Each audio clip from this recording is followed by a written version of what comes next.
सुबह सबसे पहले उठती है, सबके खाने पीने का ख्याल रखती है, बच्चों को रोज स्कूल भेजती है, सास ससुर को दवा देती है, पूरे घर को जिंदा रखती है।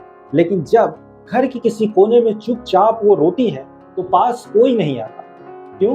क्योंकि हम तो यही कहते हैं ना, माँ तो ऐसी ही होती है। अगर आप भी अपने घर में घर की उस स्त्री को नजरअंदाज कर रहे हैं तो ये वीडियो सिर्फ आपके लिए। संभल जाओ, क्योंकि आप बहुत बड़ी गलती कर रहे हैं।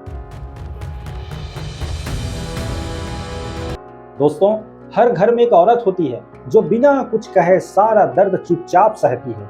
न वो कभी थकान की शिकायत करती है, ना कभी अपनी जरूरतों को बताती है। लेकिन क्या तुमने कभी महसूस किया है, उसकी आंखों की चमक धीरे धीरे कम हो रही है, लेकिन किसी को कोई फर्क नहीं पड़ता।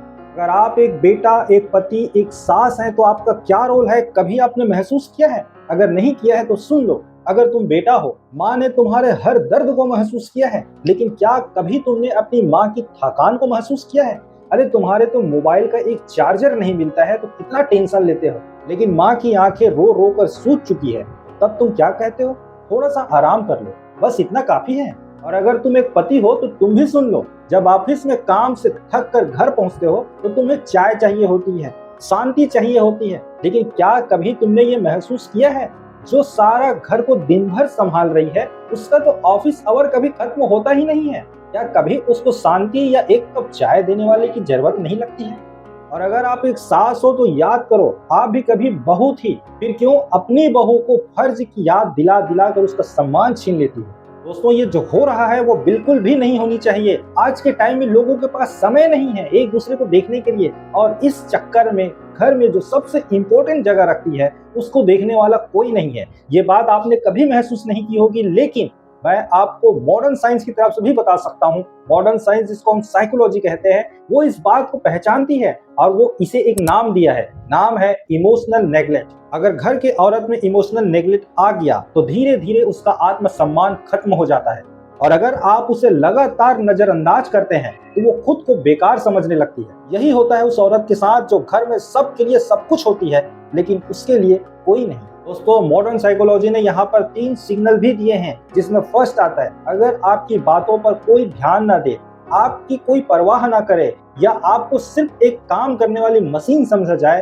तो समझ लीजिए कि आप भी इमोशनल नेगलेक्ट के टारगेट में आ चुके हैं और इसे बदलना बहुत जरूरी है। और अगर आपको साइकोलॉजी फैक्ट समझ में नहीं आता है तो सनातन धर्म भी इस बात को स्पष्ट करती है, जहां पर हम नारी के सम्मान की बात करते हैं। सनातन धर्म में एक स्त्री को शक्ति, गृह लक्ष्मी और धार्मिक आधार माना जाता है। एक औरत सिर्फ घर नहीं चलाती है, बल्कि पूरे घर में धर्म को जीवित रखती है। मैं आपको याद दिला देता हूँ, श्री राम ने भी सीता को खोने के बाद भी लक्ष्मण रेखा कभी नहीं लांघी।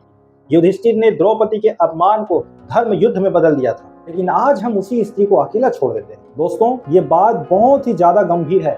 यहाँ पर अवेयरनेस और बदलाव लाना बहुत ही ज्यादा जरूरी है। अगर आप एक बेटा हैं तो अपने माँ के लिए समय निकालिए, कम से कम हफ्ते में 10 मिनट का समय निकालिए, उसके साथ बात कीजिए। सिर्फ खाना अच्छा बना है इतना ही काफी नहीं होता है। उसके दिल को समझिए, वो अंदर क्या छुपाए बैठी है उसको जानने की कोशिश कीजिए। यहीं पर अगर आप एक पति हैं, भी आप घर से वापस आते हैं, उनके साथ समय बिताइए, उनके दिन भर की दिनचर्या को पूछिए कि उन्होंने आज क्या किया, उसको क्या करने में अच्छा लगा।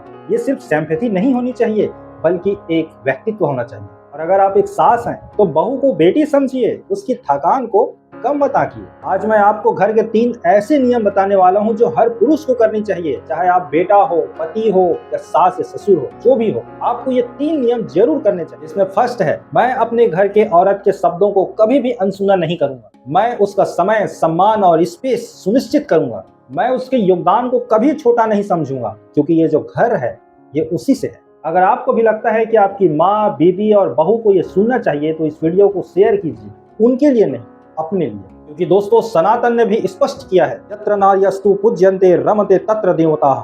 जहां स्त्रियों की पूजा होती है वहां देवता निवास करते हैं। और ये बात कोई ऐसे ही नहीं कही गई है, भटक गए हैं क्योंकि आप सनातन से दूर हो चुके हैं। मैं हमेशा कहता हूँ, सनातन कोई एक धर्म नहीं है, जीने की कला है। वीडियो अच्छा लगा हो तो लाइक कीजिए, चैनल में फर्स्ट टाइम आए हैं तो अभी सब्सक्राइब कीजिए, क्योंकि हम आपको जीने की कला सिखाने वाले हैं। जय श्री कृष्ण।